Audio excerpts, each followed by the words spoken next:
السلام علیکم ورحمۃ اللہ وبرکاتہ۔ خیر مقدمہ آپ کا فدا نامے میں آج کی اس ویڈیو میں ہم غازی اسلام، غازی ملت، محافظ ناموس رسالت، پروانہ شمع رسالت، پیکر غیرت و حمیت، شہید ناموس مصطفیٰ جناب ملک ممتاز حسین قادری شہید رحمہ اللہ علیہ کا ذکر خیر کر رہے ہیں۔ غازی اسلام فنافی رسول تھے۔ رسول سرور کائنات صلی اللہ علیہ وسلم کی محبت آپ کا سرمایہ حیات تھا۔ ہر وقت ذکر مصطفیٰ کرنا اور ذکر مصطفیٰ سننا ان کا محبوب مشغلہ تھا۔ غازی صاحب کا مسلک عشق و محبت ہے۔ ایک مرتبہ غازی صاحب فرمانے لگے، اگر اللہ جل شانہ مجھ سے پوچھے کہ ممتاز قادری مانگ کیا مانگتا ہے تو میں عرض کروں گا، اے باری تعالیٰ اپنے نبی کے ساری امتیوں کو اپنے نبی صلی اللہ علیہ وسلم کا عشق عطا فرما۔ آج کی اس ویڈیو ہم غازی ممتاز حسین قادری رحمہ اللہ علیہ کے ذکر خیر کر رہے ہیں۔ اگر آپ کو یہ ویڈیو پسند آئے تو لائک اور شیئر ضرور کریں، ویڈیو پسند نہ آنے کی صورت میں ڈس لائک کریں۔ حضرت غازی اسلام رحمہ اللہ علیہ کا اسم گرامی ملک ممتاز حسین، لقب غازی اسلام، غازی ملت، محافظ ناموس رسالت، پروانہ شمع رسالت، شہید ناموس مصطفیٰ ہے۔ آپ کے والد گرامی کا نام ملک بشیر اعوان۔ ملک صاحب نہایت ایماندار شخصیت ہیں، محنت مزدوری کرتے ہیں۔ آپ فرماتے ہیں کہ میں نے ہمیشہ اپنے اولاد کو رزق حلال کھلایا، کبھی اپنے اولاد کو حرام کا لقمہ بھی نہیں کھلایا۔ غازی ملک ممتاز حسین قادری رحمہ اللہ علیہ کے دادا کا نام ملک خان اور پردادا کا نام محمد بن ملک داؤد خان ہے۔ ملک دادن خان رحمہ اللہ علیہ غازی صاحب کے پردادا تھے۔ یہ خدا رسیدہ اور خدا ترس بزرگ تھے، مسافروں کو کھانا کھلانا فرض جانتے تھے۔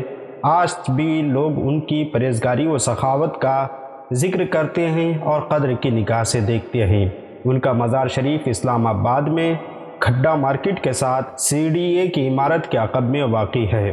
ملک ممتاز حسین قادری رحمہ اللہ علیہ کا آبائی گاؤں باغ بٹہ ہے۔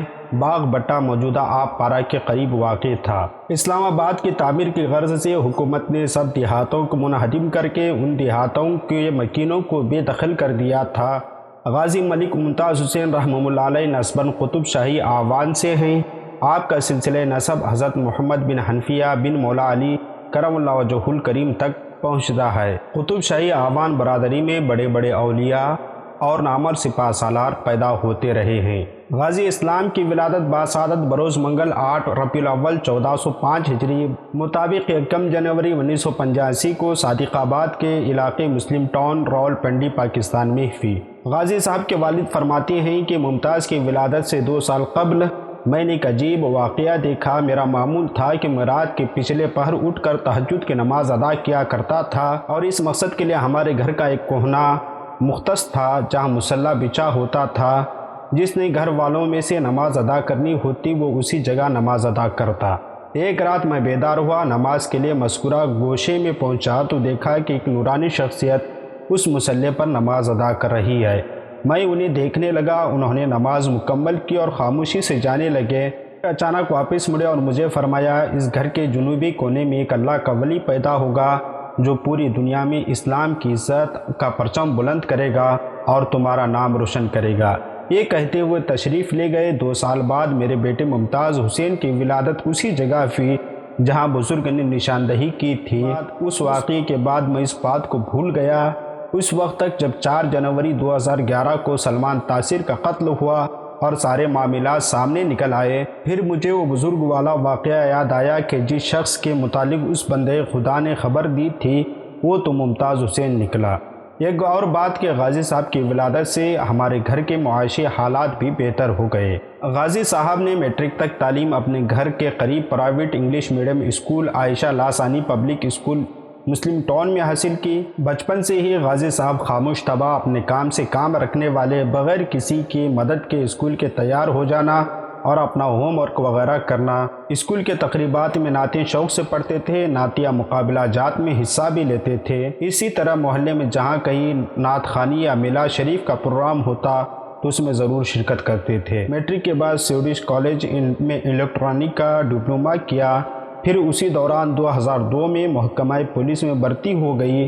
آپ جسمانی اور ذہنی طور پر انتہائی مضبوط اور نشانہ بازی میں اپنے بیچ کے تمام لڑکوں سے مسابقت رکھتے تھے۔ میٹرک کے بعد امیر دعوت اسلامی مولانا الیاس احمد قادری صاحب کے دست حق پرست پر بذریعہ خط بیعت ہو گئے اور دعوت اسلامی کے اجتماعات میں شریک ہونے لگے۔ غازی صاحب بھی بچپن ہی سے سعادت مند تھے۔ والدین، اساتذہ، بزرگوں سبھی مسلمانوں کے ساتھ ادب سے پیش آتے تھے، کبھی کسی سے لڑائی جھگڑا نہیں کرتے، ہمیشہ نماز باجماعت ادا کرتے تھے۔ بزرگ فرماتے ہیں کہ جو نمازی نہیں بن سکتا وہ غازی کیسے بن سکتا ہے۔ اکثر لوگوں کو محبت بھرے انداز میں نیکی کی دعوت اور برائی سے منع کرتے رہتے تھے۔ اعلیٰ حضرت امام اہل سنت علیہ رحمۃ رضوان کا نعتِ کلام اکثر یاد تھا۔ علماء کرام کے بیانات شوق سے سنتے تھے۔ اسی سے محبت مصطفیٰ میں اضافہ ہوا۔ غازی صاحب انتہائی اخلاق اور نیک سیرت کے مالک تھے۔ بالآخر 14 جون 2009 کو ضلع ننکانہ میں ایک عیسائی عورت آسیہ مسیح نے رسول اللہ کی شان میں گستاخی کی۔ عدالت میں اس نے اعتراف جرم کیا۔ عدالت نے اسے 8 نومبر 2010 کو سزائے موت اور 1 لاکھ روپے جرمانہ کا حکم سنایا۔ 20 نومبر کو گورنر پنجاب نے ملعونہ آسیہ مسیح سے ملاقات کر کے کانفرنس کی اور اسے رہائی کا یقین دلایا۔ یہ توہین مذہب کے ساتھ ساتھ توہین عدالت بھی تھا، لیکن تمام ادارے سب خاموش تماشائی بنے ہوئے تھے۔ اس سزا کو ظالمانہ سزا اور تحفظ ناموس رسالت کے قانون کو، جو کہ قرآن و سنت سے ماخوذ ہے، کالا قانون کہا جانے لگا۔ علماء کے فتووں کو جوتوں کی نوک پر رکھتا ہوں کہ الفاظ بکے پورے ملک میں تمام شعبہ زندگی کے افراد نے گورنر کے اس طرز پر احتجاج کیا، یہاں تک کہ پارلیمنٹ میں ترمیمی بل پیش کر دیا گیا اور اس قانون کو ختم کرا دیا جائے یا اس میں ترمیم کی جائے۔ ادھر غازی صاحب نے وکلاء سے معلوم کیا کہ گورنر کے خلاف FIR کیوں نہیں درج ہو رہی ہے۔ وہ کہنے لگے ان کو استثناء حاصل ہے۔ غازی صاحب کے بھائی فرماتے ہیں کہ اس دوران میں نے دیکھا کہ ہر کسی سے مسکرا کر ملنے والا اور با اخلاق شخصیت کا حامل میرے بھائی نے اپنی جسمانی اور ظاہری حالات بہت خراب کر لی تھی۔ لباس پر توجہ نہیں، کھانے پینے کا شوق نہیں، رات بھر جاگتے رہنا اور 1 ماہ کے بیٹے کی کوئی خبر نہیں، بیمار بیوی پر کوئی توجہ نہیں، ہر وقت بے چینی کا شکار اور مضطرب نظر آتے تھے، جیسے کچھ کھو گیا ہو، جیسے کوئی لٹ گیا ہو۔ بتا نہیں سکتا تھا کہ غازی ممتاز صاحب کی حالت دیکھ کر گھر والے کس قدر پریشان ہو گئے تھے، کیونکہ وہ نہ کچھ بتاتے اور نہ کچھ نظر آتا تھا کہ ماجرا کیا ہے۔ میں نے کہا بھائی جان، آپ کے بیٹے کی طبیعت ناساز ہے، کسی ڈاکٹر کو دکھاؤ۔ کہنے لگے آپ اسے کل ڈاکٹر کے پاس لے جانا۔ مجھ میں ہمت نہیں کہ میں اسے ڈاکٹر کے پاس لے جا سکوں۔ عدالتی رپورٹ کے مطابق آپ کا بیان یہ تھا کہ مجھے سلمان تاثر سے ملاقات کا موقع ملا۔ میں نے کہا محترم، آپ نے بحیثیت گورنر قانون تحفظ ناموس رسالت کو کالا قانون کہا ہے، اگر ایسا ہے تو آپ کو زیب نہیں دیتا۔ اس پر وہ چلایا اور کہنے لگا نہ وہ صرف کالا قانون ہے بلکہ نعوذ باللہ وہ میری نجاست ہے۔ میں نے ٹریگر دبا دیا اور وہ میرے سامنے ڈھیر ہو گیا۔ مجھے کوئی پچھتاوا نہیں ہے، میں نے یہ سب تحفظ ناموس رسالت کے لیے کیا ہے۔ آپ کے اس اقدام سے اٹھنے والے سب فتنے تھم گئے، گستاخان رسول پر زمین تنگ ہو گئی۔ جو اس قانون کو ختم کرانے کی قراردادیں پیش کر رہے تھے ان کے زبانیں گنگ ہو گئی، پھر وہ بھی اس قانون کے تحفظ کی باتیں کرنے لگے۔ پورے ملک میں مسلمانوں میں یہ خوشی کی لہر دوڑ گئی۔ سارے مسلمانوں کا قرض و فرض ایک غازی صاحب نے چکا دیا۔ غازی ملک ممتاز حسین صاحب کو جب جیل لے گیا تو قیدیوں نے شاندار استقبال کیا۔ ہر طرف سے یہ صدا آتی تھی، ہمارا سردار آ گیا، مصطفیٰ کا جانثار آ گیا۔ غازی صاحب فرماتے ہیں کہ مجھے بارہا رسول صلی اللہ علیہ وسلم کی زیارت ہوئی۔ جب مجھ پر تشدد کے پہاڑ توڑے جا رہے ہوتے تھے تو میں اس وقت خانہ کعبہ اور گنبد خضرا کے قریب اپنے آپ کو موجود پاتا۔ غازی صاحب کی بشارتوں اور کے واقعات بہت زیادہ ہیں جو ہم یہاں بیان نہیں کر سکتے۔ 1 اکتوبر 2011 کو دہشت گردی کی عدالت کے جج پرویز علی شاہ نے پرویزی فیصلے میں آپ کو 2 مرتبہ سزائے موت اور 2 لاکھ جرمانے کی سزا سنائی۔ پھر دہشت گردی کے دفعات ختم کر دی گئی۔ 7 اکتوبر 2015 کو جج آصف گھوسا نے کسی کے دباؤ پر تمام دفعات بحال کر دی۔ انگریز کے دور حکومت میں پاکستان کے بانی محمد علی جناح غازی علم الدین شہید کی وکالت کر رہے تھے اور مفکر پاکستان شاعر مشرق علامہ محمد اقبال علیہ رحمۃ رضوان جنازے کو کھندا دینے والوں میں سے تھے اور ان کو لحد میں اتارا تھا۔ ہم نے غازی علم الدین علیہ رحمہ کے حوالے سے ویڈیو بنائی ہے، اگر آپ نے نہیں دیکھی تو اس ویڈیو کو ضرور دیکھیں۔ اسی طرح غازی عبدالقیوم کی شہادت پر ان کی شان میں علامہ اقبال نے نظم تحریر فرمائی، لیکن بعد میں ان کے بنائے ہوئے ملک میں عاشق رسول کو تختے دار پر چڑھا دیا گیا۔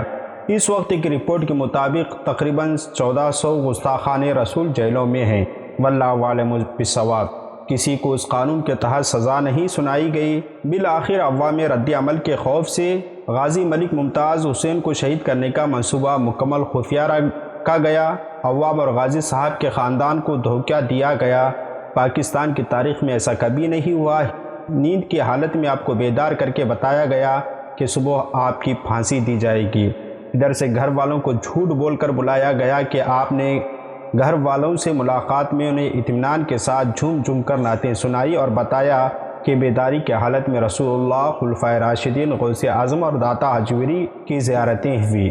ان حضرات نے میری قربانی کی قبولیت کی بشارت دی ہے اور آپ کو پھانسی دینے کے لیے 4 بجے کا وقت مقرر کیا گیا۔ اہل خانہ سے ملاقات کے بعد غازی ملک نے آب زمزم اور اجوا کھجور سے روزہ رکھا، نماز تہجد ادا کی اور وقت مقررہ سے پہلے پھانسی گھاٹ کی طرف جانے لگے۔ آپ سے کہا گیا کہ ابھی کچھ وقت باقی ہے۔ فرمانے لگے، سامنے رسول صلی اللہ علیہ وسلم جلوہ افروز ہے اور انتظار فرما رہے ہیں۔ آپ نے 2 رکعت نفل نماز ادا کیے، نعرہ تکبیر اور نعرہ رسالت لگاتے ہوئے فدائے مصطفیٰ صلی اللہ علیہ وسلم بارگاہ مصطفیٰ میں حاضر ہو گیا۔ بروز پیر 20 جمادی الاول 1437 ہجری پر مطابق 29 فروری 2016 کو غازی ملک ممتاز حسین کو پھانسی پر لٹکا دیا گیا۔ غازی ملت علیہ رحمہ کا جنازہ ملک کی تاریخ کا سب سے بڑا جنازہ تھا، جس میں حکومتی رکاوٹیں، میڈیا کی بے غیرتی کے باوجود ایک محتاط اندازے کے مطابق 60 لاکھ افراد شریک ہوئے۔ کروں تیرے نام پہ ایک جاں فدا، نہ بس ایک جہاں 2 جہاں فدا، 2 جہاں سے بھی جی نہ بھرا، کروں کیا کروں کروڑوں جہاں نہیں۔ آپ کو یہ ویڈیو کیسی لگی آپ ہمیں کمنٹ باکس میں بتائیں۔ ہماری یہ ویڈیو صرف معلومات کے لیے ہیں اور آپ سے درخواست ہے کہ ویڈیو کو لائک اور شیئر ضرور کریں۔ السلام علیکم۔